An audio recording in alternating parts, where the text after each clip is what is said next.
Assalamualaikum Qaraqalpaqstonlari. Men o'ylaymanki, sizlarni har biringiz mana shu bugungi juda muhtasham sizlarning hayotingizdagi muhim bir kunda yangi reja va yangi g'oyalar bilan ishtirok etyapsizlar.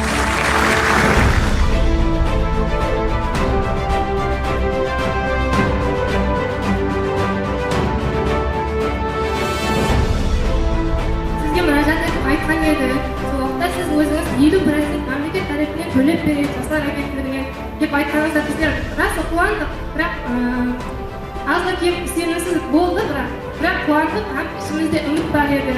Осы бүгін анық көзіміз хақиқат екеніне көзіміз жетті, сеніміміз асты. Біздер өзіміздің президентімізге, мемлекет басшымыз һәм жаслар агентлігі сізге өз мінездашылығымызды Қарақалпақстан жаслар атынан minnetdarchiligimizni bildiraman.